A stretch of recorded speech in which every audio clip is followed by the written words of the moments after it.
President Trump sekretong tinutulungan ang Duterte PDP laban para manalong mga kabibig.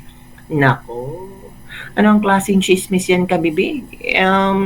Maraming nagsasabi na baka estilo ito ni Trump na hindi mo na siya nag-iingay sa ICC ni Duterte, dapat talaga yan siguraduhing manalo ang PDP laban. Siguraduhin manalo ang kaalyansa ni BBM. Ni BBM ba? Ni Pangulong Duterte? Si BBM. Alam nyo ba, kabibig? May nababasa akong mga blind item, mga kabibig. Sabi ni Rigoberto D. Tinglao, Trump inadvertently helping Duterte. Tycoons who had supported BBM saying now they have to save their money and can't afford funding his candidates. Hala ka! So ang ibig sabihin mga kabibig, itong mga business tycoons ay parang nagising na. Sinusuportahan niya ang alyansa ni BBM, ramdam nila na matatalo o natural. Doon ako sa totoong mananalo, the boat is sinking na.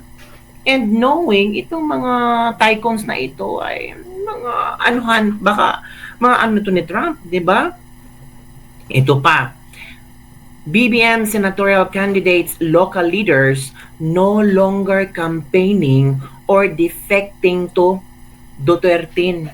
Their funding daw has stopped. So, hindi na daw kinakampanya di umano ng mga local leaders ang BBM na mga alyansa.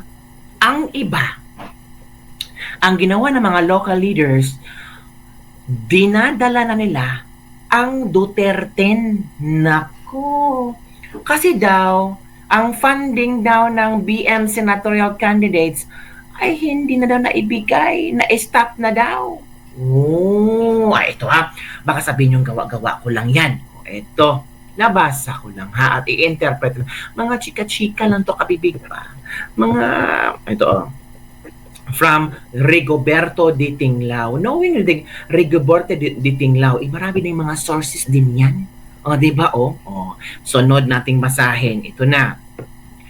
Pacquiao has cut his price for his Forbes Sparks home from 2 billion to 1 billion. No takers. Wala nang bumili. No campaign money now.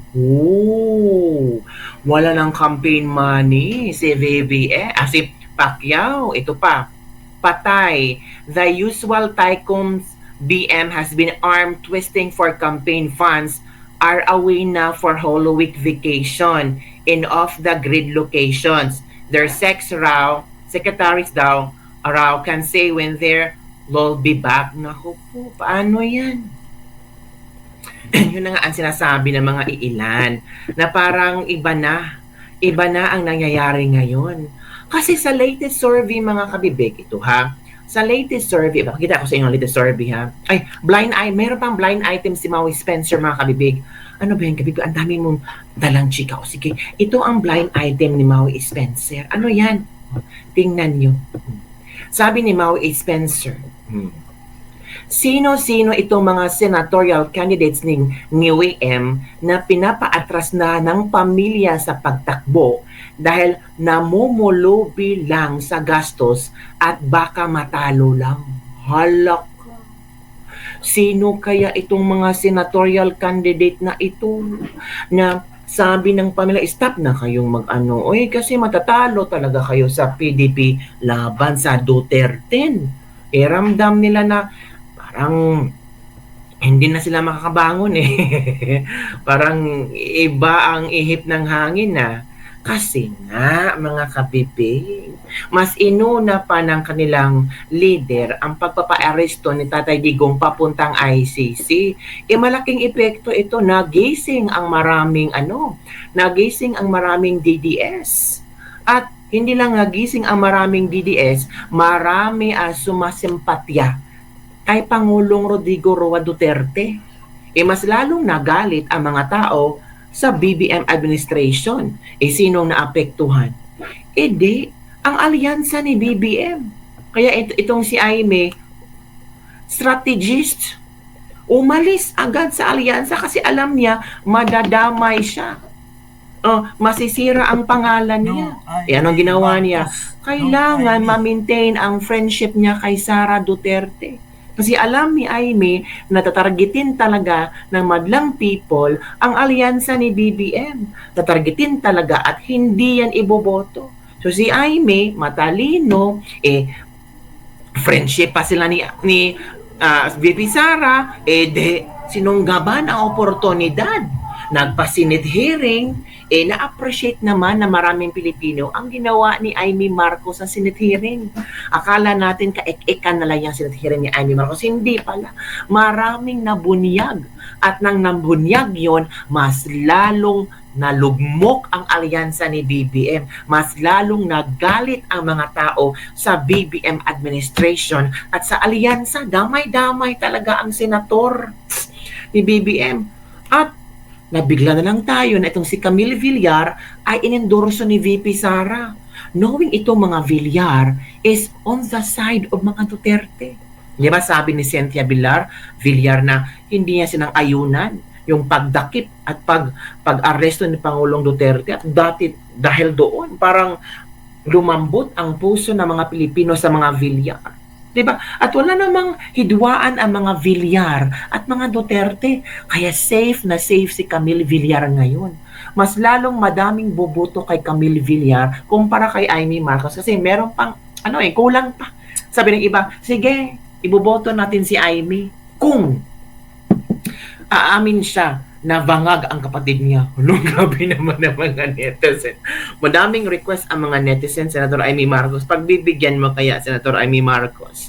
Kasi, alam mo na ang social media, kung anong post ng isang netizen, share yan. At yung iba, agree sa mga statement ng ilang netizen. Sige, bubutuhan ko si Aimee kung aamin siya na ang kanyang kapatid ay bangag. Hala ka. Kung aamin si Aimee na kapatid niya ay bangag, tama ang kung aamin pwede yung maging ebidensya ni na Maharlika at Harry Roque na ngayon ay pinapakakasuhan or kinasuhan na ng NBI, 'di ba? At ang kanilang testigo ay si Pebbles Talaquera. 'Di ba, kabibig? So, parang nakita nyo, connect lahat. At sino ba ang main actor nito? Si Duterte. Ay, 'di ba mga kabibig? Ito mga kabibig, ang latest ito yung latest na survey from, tawag dito? Ito, final results, April 16 Senator Candidates Preferences, May 2025 election from Correct Movement Moderated Public Forum. Ang Duterte ay comprised ng top 10 seats in the last 4 of them, Lambino, Bundok-Hino, Marcaluta, openly pushing or supporting constitutional reforms. Tapos, pasok na pasok sila, kabibig. I-share ko sa inyo, ha. I-share ko yung latest na survey. Ito, ha. Para makita ninyo na talagang hindi nakapasok ang alyansa ni BBM. Tingnan nyo, kabibig. Ito, ha. Kita ko sa inyo. Number 1, si Bongo. Number 2, Marcoleta. De La Rosa. 3rd, Bondok. 4th, 5th, si Rodriguez, Lambino, 6, 7, si Mata, Hinlo, si number 8, Salvador, number 9, number 10, si Kibuloy. Sumunod, Aquino, Pangilinan, Mendoza. Itong mga kambing. So, kaya nga, sabi nila, Duterte, pero wag hayaang makapasok ang mga kakamping. Sabi ng iba, bahala na.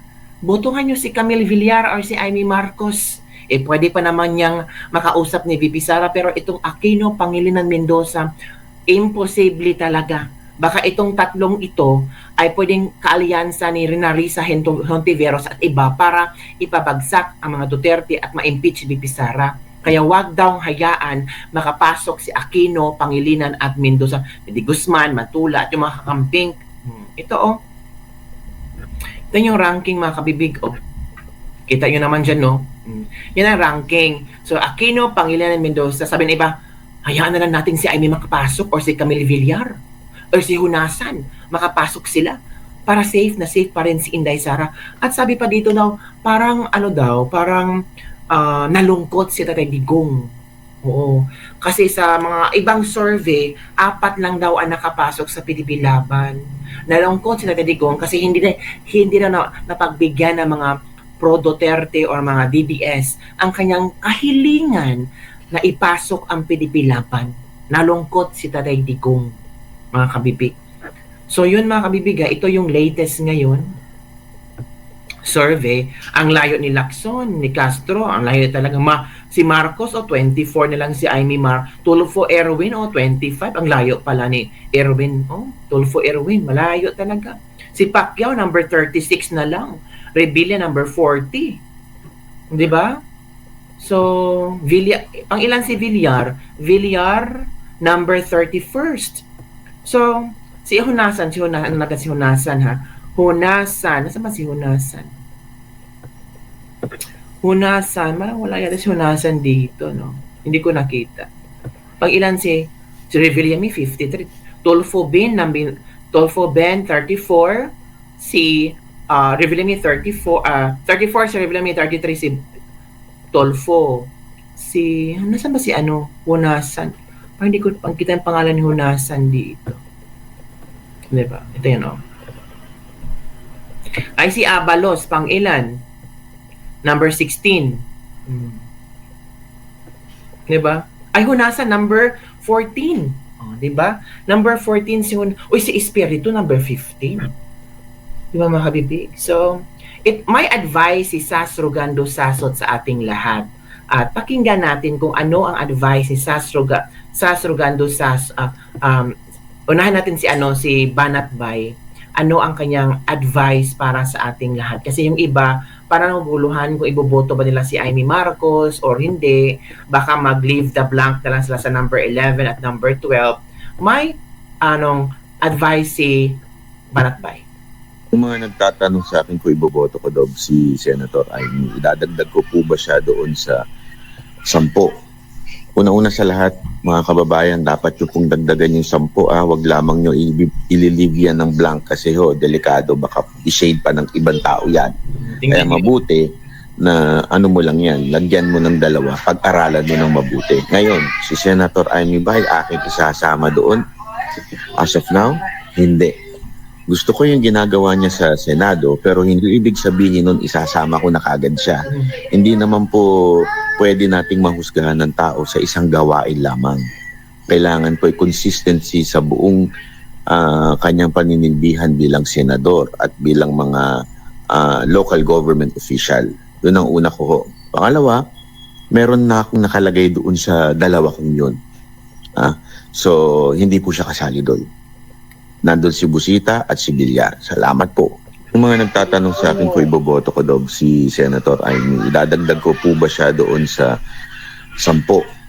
Una-una sa lahat, mga kababayan, dapat yung pong dagdagan yung 10, wag lamang nyo ililivyan ng blank kasi delikado, baka i-shade pa ng ibang tao. Alam niyo na ha, wag ng blank, baka i-shade daw ng ibang tao. Ito din ang advice ni Sas Rogando Sasot, mga kabibig, na huwag maglagay ng blanco, baka may hokos-pokos at makuha ng iba.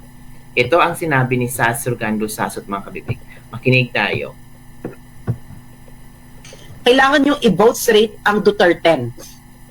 Hindi po pwede.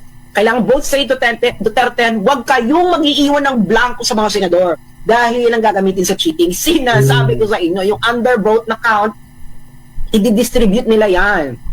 Okay? Kaya huwag kayong mag-undervote. 10 plus 2. Huwag kayong boboto ng kahit sinong kakamping. Huwag niyong iboboto ang mga kandidatong nag-uumpisa sa letter T, ang apelyido.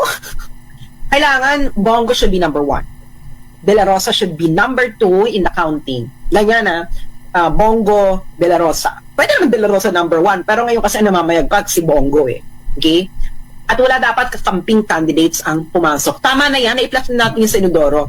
No? And I'm pretty sure, yung kabilang parlor, dinadala naman nila yung Kiko Bam. Ayaw lang sabihin ni Kiko Bam na dinadala rin naman sila ng alyansa. Pero kaya